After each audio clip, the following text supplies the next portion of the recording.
नमस्ते, आपके साथ मैं हूं जयप्रकाश शर्मा और आप देख रहे हैं रणभूमि।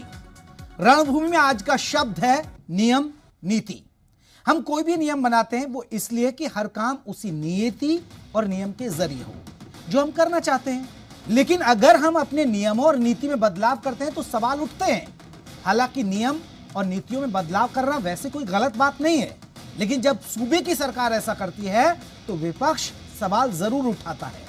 सवाल वो लोग भी उठाते हैं जो उन नियमों के बदलने से प्रभावित होते हैं। इन दिनों हरियाणा में भी यही हो रहा है कि सरकारी भर्तियों में जो नियम बनाए गए हैं वो बदले जा रहे हैं। हैरानी यह है कि नियम खुद सरकार ने बनाए, लेकिन अब उनमें खुद ही बदलाव कर रही है। हरियाणा में वैसे ही सरकारी नौकरी लगना मुश्किल है, लग जाती है तो फिर बचेगी, ये एक बड़ा सवाल है। ऐसे में नियमों में बदलाव हो जाए तो ऊपर से एक और नई आफत हो जाती है। अब देखिए हरियाणा में क्या नौकरियों के नियमों और नीति में बदलाव हुए हैं जिस पर यह पूरा बवाल मच रहा है। पहले रिपोर्ट देखिए, फिर इसी मुद्दे पर होगी रणभूमि।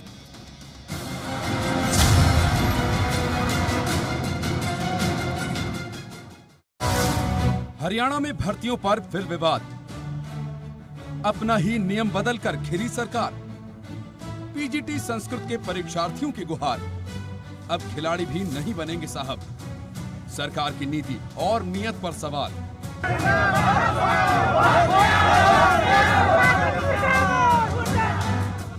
जी हां, हरियाणा में सरकारी नौकरी एक बड़ा मुद्दा रहा है, क्योंकि यहां सरकारी नौकरी हमेशा विवादों में रहती है, क्योंकि हर बार वो सिस्टम की लापरवाही और भ्रष्टाचार की भेंट चढ़ जाती है।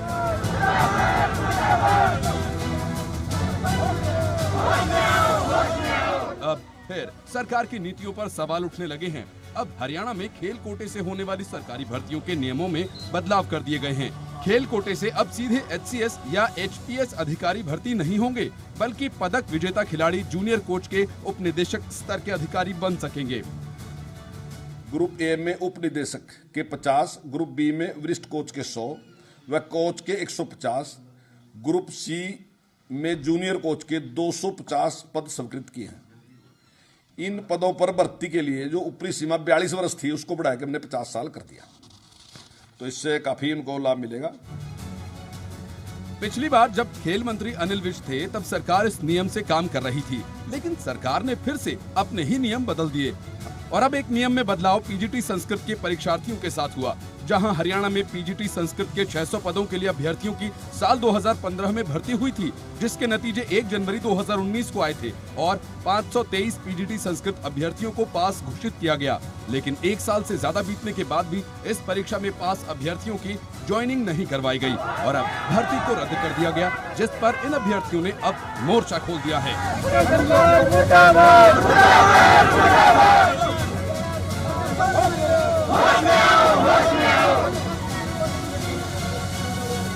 शिक्षा मंत्री जी से मिले तो उन्होंने साफ कहा कि आपकी भर्ती हम रद्द कर रहे हैं।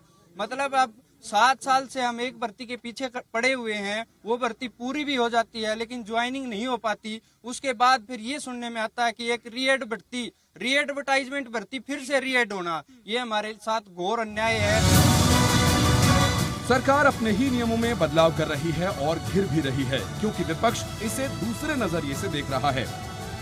और ये सब जो बदलाव किए गलत करे हैं और मैं सरकार से चाहूँगा इन सबको वापस ले, जनता के हित में कार्य करे जो जनता चाहिए। हरियाणा में सरकार किसी की भी रही हो, लेकिन ज्यादातर भर्तियां विवादों में ही रही हैं। कभी सरकारी नौकरियों के पेपर्स लीक हो जाते हैं तो कभी अयोग्य लोगों को नौकरी दे दी जाती है और फिर 10-10 साल बाद लोगों को नौकरियों से हटा दिया जाता है। अब सवाल यह है कि सरकार अपने ही सिस्टम को दुरुस्त करने में फेल क्यों रहती है। Vinod Lamba, C media, Chandigarh.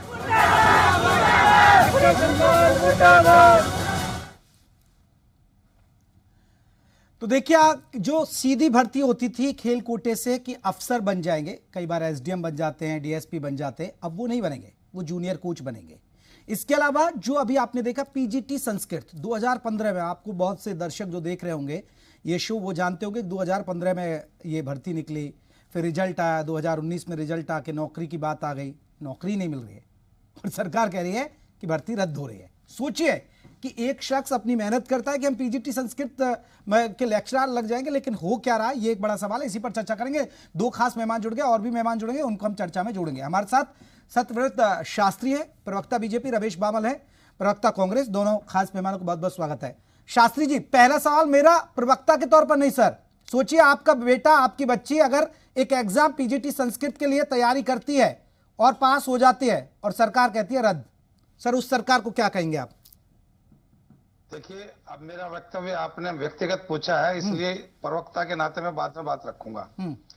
ये जिस समय विज्ञापन हुआ उसी समय से इसमें संदेह था, और संदेह इसलिए था, उसको मैं स्पष्ट सर मैं पिता के तौर पर जवाब मांग रहा हूं। आपका बेटा, आपकी बेटी इस एग्जाम की तैयारी करते हैं और वो पास हो जाते हैं और सरकार कहती है भर्ती रद्द 7 साल बाद। ठीक है, हाँ मैं उसी पे आ रहा हूं। यदि किसी मेरे बेटे के स्थान नहीं, अपने बेटे या बेटी को कैसे समझाएंगे सर, या मेरे जो कम से कम 530 जो क्वालिफाई हुए हैं पीजीटी संस्कृत के, उन बच्चों को कैसे समझाएंगे? देखिए, मैं इस केस में जयप्रकाश जी कई बार इन्वॉल्व हुआ हूं। इसके अंदर प्रारंभ से मामला क्या था कि शास्त्रीय आचार्य को इसके अंदर इंक्लूड ही नहीं किया गया था, और पहले दिन से जब विज्ञापन निकला उसी समय से जब बात की तो अभ्यर्थियों ने तब यही कहते रहे कि दोनों समान ही है, समान डिग्री है, समान बात आएगी। लेकिन उनके इंटरव्यू नहीं हुए तो वो कोर्ट गए। कोर्ट के आधार पर शास्त्रीय आचार्य का इंटरव्यू हुआ। इंटरव्यू के बाद शास्त्रीय आचार्य को मेरिट में शामिल नहीं किया और उन्होंने एक लिस्ट जारी की। उसके बाद फिर कोर्ट चले गए शास्त्रीय आचार्य, और तब से मैं इस बारे में सहमत था कि दोनों की मिक्स एक मेरिट बना दी जाए, जिससे दोनों पक्षों के जो ठीक अभ्यर्थी चयन है वो आ जाएंगे। लेकिन कोई पक्ष इस बात पर सहमत नहीं हुआ, कंबाइंड लिस्ट के लिए कोई तैयार नहीं हुआ, बल्कि एक पक्ष यदि जुड़ता तो दूसरे के साथ अन्याय होता और दूसरा जुड़ता तो उसके साथ अन्याय होता। वो नियम भी तो आप ही नहीं बनाया था ना पहले भी, ये नियम उन्होंने तो नहीं बनाया। अब आप जयप्रकाश जी दोहरी बात मत करो। हाँ। आपने पहला प्रश्न किया था, उसके नाते मैंने जवाब दिया था। हाँ, लेकिन अब मैं उसका जवाब देता हूँ। नहीं, ये नियम तो आपकी सरकार ने बनाया, ये तो पहले ही सोचना चाहिए था कि इस तरह का विवाद होगा। मैं तो यही जानना चाह रहा हूँ ना सर। कमेंट ले रहे थे, आपका बेटा बेटी हो तो बेटा आपका समझ जाएगा इस बात से? नहीं, क्या आपको लगता है बेटा समझ जाएगा आपकी बात से, या बेटी आपकी समझ जाएगी? जो आपने अपना पॉइंट ऑफ व्यू रखा। देखिए, मैं इस बात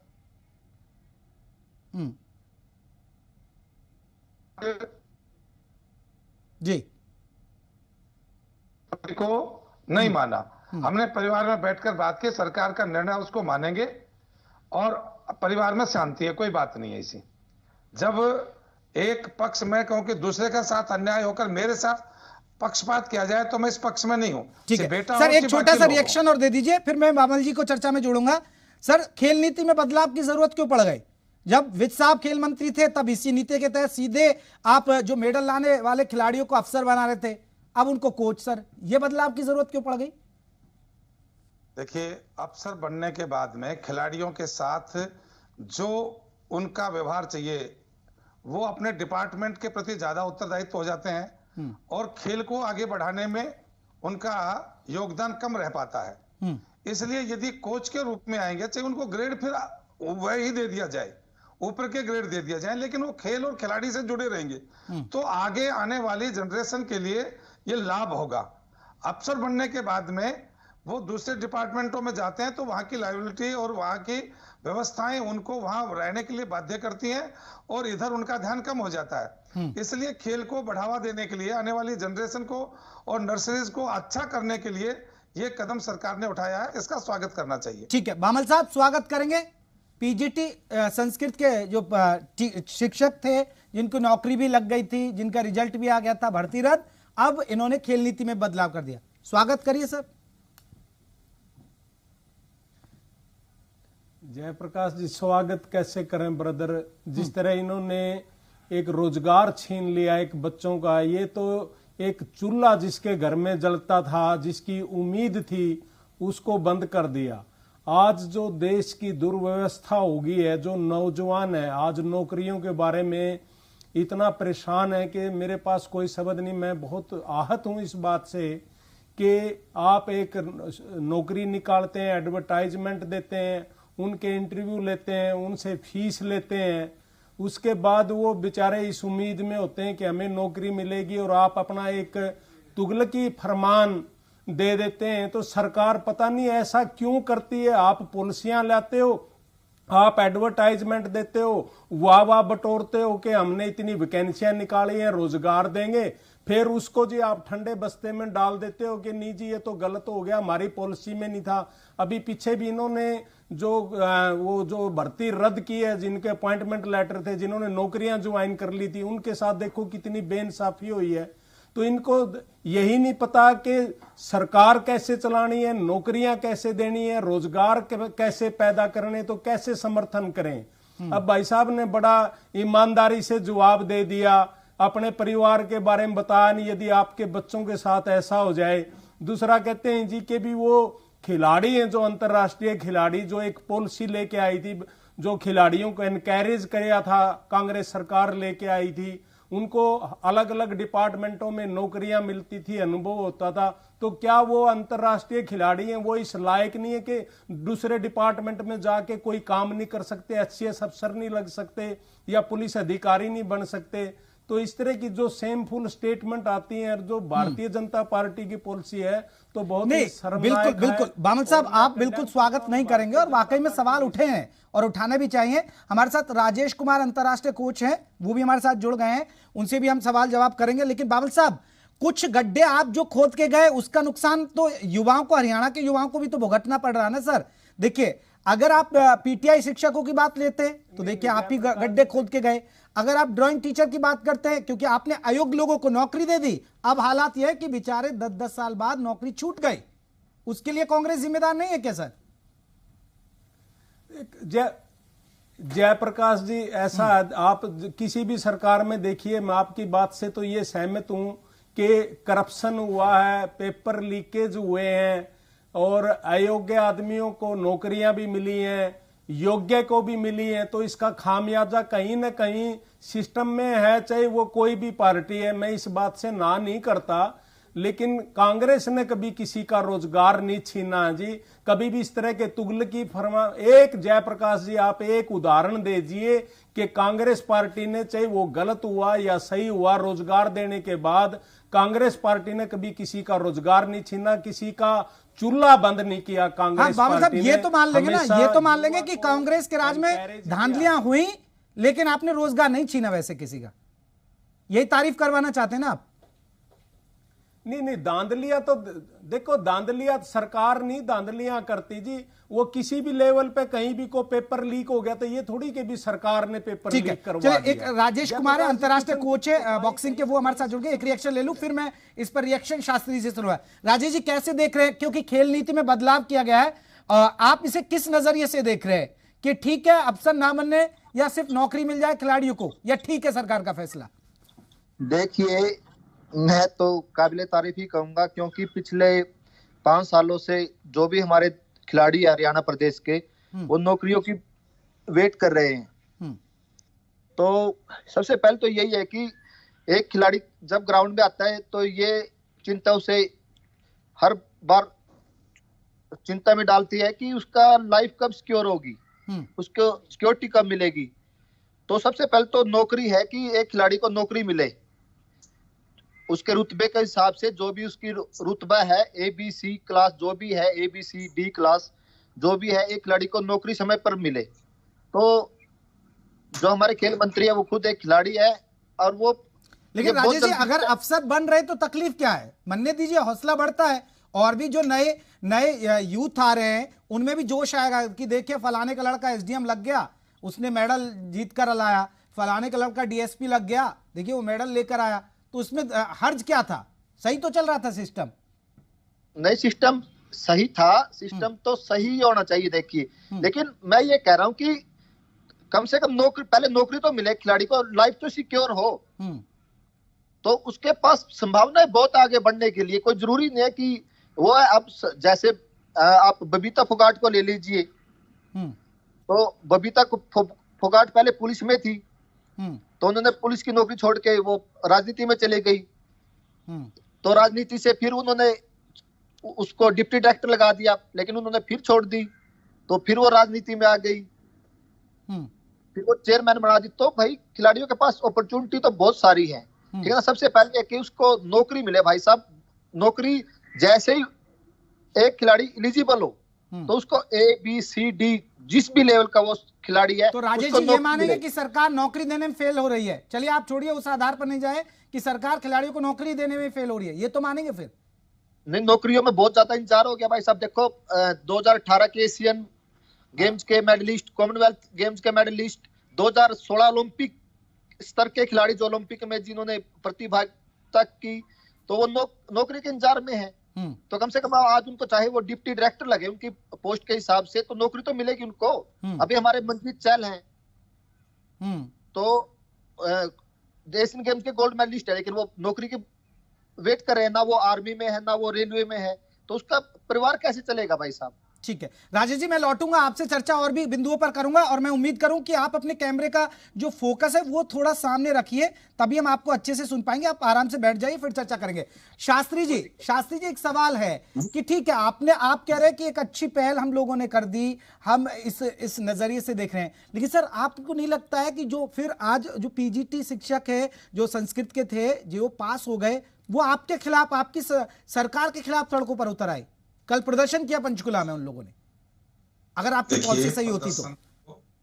प्रदर्शन तो होगा, हम मानते हैं इस बात को, उनके प्रति मेरी सहानुभूति भी है। मैं बात भी हो रही थी पर, लेकिन दोनों पक्ष किसी बात पर सहमत नहीं हुए, और फिर न्यायालय के अंदर दोनों पक्ष जाने के बाद सरकार के पास कोई पक्ष ऐसी स्थिति नहीं थी कि उसके आगे कुछ कर सकते थे। हाँ, उसके लिए देखिए, पहले जिस प्रकार से PTI की भर्ती रद्द की सुप्रीम कोर्ट ने, अब बावल जी कहते तो हैं कि रोजगार दिया, लेकिन इनके समय में ही पिटीशन डल गया था, सरकार पार्टी नहीं बनी। जब इस सरकार पर दबाव आया, बामल जी तो कह रहे हैं ना सर, शास्त्री जी उन्होंने रोजगार नहीं छीना, वो कह रहे हैं कांग्रेस ने किसी का रोजगार नहीं छीना। हो सकता है वो बामल जी अंदर कह रहे हो कि हाँ हमने धांधली तो कर ली, लेकिन रोजगार किसी का नहीं छीना। लेकिन मैं उसी को आगे कर रहा हूँ, आगे आपने नौकरी दे दी, लेकिन जब पिटीशन डला तो आपने उनका पक्ष से आपने धांधली की, तो धांधली के साथ तो रहते तो सही, धांधली के साथ आप थे नहीं। सुप्रीम कोर्ट में जब वर्तमान सरकार ने पार्टी बनने की कोशिश की तो सुप्रीम कोर्ट ने डिनाई कर दिया।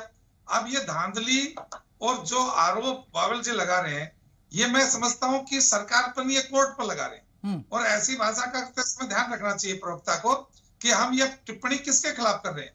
जब माननीय सुप्रीम कोर्ट के ऑर्डर को, हाई कोर्ट के ऑर्डर को सरकार इंप्लीमेंट करती है, तो सरकार की अपनी व्यवस्थाएं है, मजबूरी है। हाई कोर्ट को न चाहते हुए भी सरकार ने विद इन टाइम PTI की पोस्ट निकाली, उनका इंटरव्यू टेस्ट किया, इंटरव्यू किए, सिलेक्शन दे दिया, और जो बाकी बचे उनको कॉन्ट्रैक्ट पर रखने के लिए प्रक्रिया शुरू कर दी। इसी प्रकार ड्राइंग टीचर्स का समय शायद Shastri ji hard of hearing के पेशेंट हैं। मैंने शास्त्री जी थोड़ा सा संयम रखिए अपनी भाषा के ऊपर। शायद आपको पता नहीं है कि आपने क्या वर्डिंग बोली है। ना तो मैंने माननीय सुप्रीम कोर्ट पे कोई टिप्पणी की है, ना मैंने हाई कोर्ट को कहा कि इन्होंने गलत किया। आप जरा अपनी जबान पे लगाम लगाएं और सीधे तरीके से बात करें। आप अपने आप को ना ज्यादा वो समझने की कोशिश मत करें कि आप बहुत अच्छे इंसान हैं। ये बातें जो आपकी मैं सुन रहा हूँ, आई कंडेम्ड योर एक्ट। आपको बोलने की तमीज नहीं है, आप झूठ बोलते हो मंच पे आके। ये क्या बात हुई कि भी आपने माननीय सुप्रीम कोर्ट पे टिप्पणी कर दी, हाई कोर्ट पे करती। हार्ड ऑफ हियरिंग के पेशेंट हो क्या? आपको अकल नहीं है बात करने की? आप इस तरह की बेतुकी बात कर रहे हो। मैंने कब बोला कि सुप्रीम कोर्ट ने गलत किया, हाई कोर्ट ने? आप एक तो गलत काम करते हो। आपने एडवर्टाइजमेंट दी जब नहीं दिखाई दे रहा था। आपने इतनी पब्लिक से आपने एप्लीकेशन ली, उनसे एप्लीकेशन फीस ली, और फीस लेने के बाद उनकी सिलेक्शन लिस्ट बनती है, और फिर आप 2019 से उनकी लिस्ट बनी हुई है, और आज वो बेचारे बैठे हो, आप उन भर्तियों को रद्द कर देते हो। Very shameful act. आप पैसे ले लेकर भर्ती करते हो, पेपर लीक करते हो, धांधलियां करते हो, आपने लूट के खा लिया देश को। आप जैसे लोग लगता है तो समाज के लिए कलंक है। आप कलंक है समाज के लिए। आप जैसे प्रवक्ता जो आके पब्लिक मंच पे झूठ बोलते हैं, शर्म आनी चाहिए। आप क्या बात करते हो? आप रोज घोटाले करते हो, देश को बेच के खा गए, आप देश को बेच के खा गए, रोज घोटाले। 25 घोटालों की लिस्ट है मेरे पास। आप लोगों की नौकरियां आप नहीं देते, छीन रहे हो उनको। पहले उनकी भर्तियां करते हो, फिर बाद में कहते हो जी हमारी कंडीशन नहीं थी, कंडीशन के खिलाफ भर्ती हुई। अभी आप सरकार के लिए निकाले, हर भर्तियों को रद्द करते हो। वेरी पीपल उनको रिलीव करने का ऑर्डर हुआ तो सरकार का आपकी सरकार को बर्खास्त नहीं सर रुकिए। लेकिन शास्त्री जी आप लोगों पर यह भी आरोप लगता है कि आप लोगों ने जो शिक्षकों की भर्ती के मामले में दमदार पैरवी नहीं की। मैं पहले आगे तब चलूंगा जब आप ये बात बताएंगे। आप बावल जी से पूछिए कि आप तुगल की फरमान का ऑर्डर की बात कोर्ट के लिए कह रहे हैं कि सरकार के लिए। ड्राइंग टीचर और पीटीआई किसके ऑर्डर से हटे, ये स्पष्ट करो पहले। एक और बात कहना चाहता हूँ आपको, मैं एक और बात कहना चाहता हूँ, सुनिए। ये जब सुप्रीम कोर्ट का फैसला आया और जब एक कैंडिडेट अपना कोर्ट से केस विन करके आया, तो उसके बाद इन्होंने एक रिटालियन में ये एक पॉलिसी लेके आई है। अभी सुप्रीम कोर्ट का 2-3 दिन पहले फैसला आया। बाबा जी एक सवाल का जवाब दे दीजिए। शास्त्री जी कह रहे हैं, शास्त्री जी का एक सवाल का जवाब दे दीजिए। बाबा जी एक शास्त्री जी के सवाल का जवाब दे दीजिए। ये क्या चाहते हैं, हर कोर्ट के फैसले को ये फ्रस्ट्रेट करना चाहते हैं। इनकी पॉलिसी है, मानसिकता दर्शाती है। शास्त्री जी सवाल पूछे, बामल जी जवाब दे रहे हैं। सुनिए बाबा जी सुन तो लीजिए ना। अरे बाबा जी सुनिए। रिलीव करने का ऑर्डर। अरे वकील साहब रुकिए, अभी सुन लीजिए। किसके लिए प्रयोग किया आपने, ये बताइए। शास्त्री जी का सवाल सुन लीजिए और जवाब दे दीजिए फिर।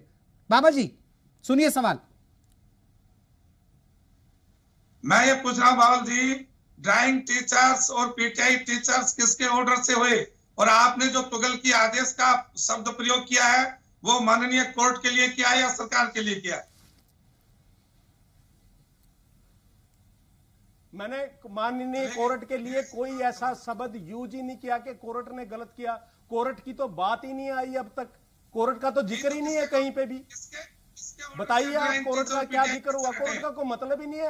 अभी एक लड़का अभी कोर्ट से केस जीत के आया और आप अपनी पॉलिसी ले आए, उसको पलट दिया आपने। जो सपोर्ट पॉलिसी है, चलिए पूछिए, आप बात कीजिए। आपके पास अरे डिनाई कर रहे हैं ना वो। शास्त्री जी सुन तो लीजिए, बामल साहब कह रहे हैं मैंने ऐसा कुछ नहीं कहा, वो तो डिनाई कर रहे हैं आपकी बात का। नहीं, मैंने किसी को ऐसे समय बर्बाद करने के लिए नहीं बैठते। ठीक है। राजेश कुमार हमारे साथ जुड़े हुए खिलाड़ी है। राजेश, अगर आप देख रहे हैं, आप जो स्थिति देख रहे हैं, क्योंकि ये सरकार दावा करती है कि हम योग्य लोगों को नौकरियां दे रहे हैं, ना पर्ची ना खर्ची, क्या वाकई में दिख रहा है? क्योंकि आप तो खुद इंतजार में कि नौकरी कम मिले। नहीं, बहुत सारे खिलाड़ी नौकरियों के इंतजार में थे। खिलाड़ी, मैं सरकार की बात से जाऊंगा, मैं खिलाड़ियों की बात करूंगा। मैं एक खिलाड़ी हूँ, एक कोच हूँ। हाँ, तो खेल कौन खेलते हैं भाई साहब? गरीब परिवार के लोग या मध्यम वर्गीय परिवार के लोग। उनको नौकरियों की बहुत सख्त जरूरत होती है। तो एक प्लेयर बिना नौकरी के अपना खर्चा नहीं निकाल सकता। तो अभी जो पहल की है, क्लास ए, deputy director, senior coach, junior coach, 4 designate इन्होंने बनाया, 4 कॉलम डेजिग्नेशन के। तो एक अच्छी शुरुआत है। देखो, जिसको नौकरी की सही में जरूरत है, जो नीडी है, तो कम से कम उसको तो नौकरी मिलेगी। और बिल्कुल हम सहमत हैं, सरकार से आग्रह करेंगे कि जल्दी से जल्दी इस कोटे की भर्ती शुरू हो और बिल्कुल सही, बिल्कुल जो राजेश जी भी कह रहे हैं और जो शास्त्री जी भी कह रहे हैं। बामल साहब, ये तो मानना पड़ेगा, क्योंकि अक्सर खिलाड़ी क्या होता है, अक्सर खिलाड़ी होता है, और आप भी सुनते होंगे माहौल में, क्योंकि मैं भी हरियाणा का रहने वाला हूं, तो भैया आप मेहनत करिए, एक आध मेडल ले आइए, अफसर बन जाएंगे सीधे। ऐसे लोगों को तैयार किया जाता है, युवा पीढ़ी को तैयार किया जाता है, तो वो अफसर बनने के लालच में रह जाते हैं, और फिर वो जो हमारी आने वाली पीढ़ी है उसको तैयार नहीं करते हैं। बामल साहब, ये तो मानेंगे, ये तो सरकार ने ठीक किया कि कम से कम वो कोचिंग दे। नहीं जी, नहीं जयप्रकाश जी, बिल्कुल एग्री नहीं करता जी मैं इस बात के लिए। देखो, कई तरह का आईक्यू होता है बच्चों का। जयप्रकाश जी आप भी समझिए, जो मैं आप जयप्रकाश जी मेरी बात को सुनिए और समझिए। देखो, बच्चे कई तरह के होते हैं। कोई बच्चा इतना इंटेलिजेंट होता है कि वो मेडिकल लाइन में चला जाता है। कोई बच्चा ऐसा होता है कि जो इंजीनियरिंग लाइन में चला जाता है, कोई लड़का ऐसा होता है कि पैदा उसका शुरू से ही हुनर स्पोर्ट्स की तरफ होता है, कुछ लड़के ऐसे होते हैं जिनका एजुकेशन टीचिंग लाइन में होता है। तो एक आदमी अपना कैरियर भी चुनता है और देश के लिए पदक लेके आता है। तो एक इन्हीं बातों को ध्यान में रखते हुए एक हरियाणा गवर्नमेंट पॉलिसी लेके आई थी कि जितना बड़ा पदक लेके आएंगे आप, उतनी ही बड़ी आपको पोस्ट मिलेगी। और वो एक जो खिलाड़ी थे उनको एनकरेज करने के लिए, देश का नाम रोशन करने के लिए, अब हर युवा के अंदर एक जोश पैदा हो गया था कि जी हम अंतरराष्ट्रीय खिलाड़ी बनेंगे और पदक जीत के लाएंगे देश के लिए, देश का नाम रोशन करेंगे। तो ये एक खिलाड़ी था जो, चलिए सर, सरकार कोई भी हो, नीतियां नियम बदलती रहती है। बामल साहब, सरकार इनकी रही हो या आपकी रही हो, नीतियां नियम बदलते रहते हैं, बट हम चाहते हैं कि नीति नियम बदलिए, लेकिन उसका असर जनता पर ना हो, उसका असर जनता पर ना हो, लोगों पर ना हो, हमारे युवाओं को नौकरी मिलती रहे। क्योंकि हरियाणा में नौकरी लगना मुश्किल ही नहीं, नामुमकिन होता है, और मिल भी जाती है तो फिर सवाल बड़े उठते हैं। बहुत बहुत शुक्रिया आप तीनों मेहमानों का हमसे बातचीत करने के लिए। तो रणभूमि में हमने आज बात की हरियाणा में सरकारी भर्तियों की। देखिए, अगर नौकरी हरियाणा में लग जाए तो एक किस्मत की बात है, अगर लग भी गई तो 10 साल बाद नौकरी छूट जाए, ये कभी भरोसा भी नहीं है, और कई बार ऐसा हुआ भी है। तो रणभूमि में आज के लिए बस इतना ही। कल फिर हाजिर हो रहे एक नए मुद्दे के साथ। नमस्ते।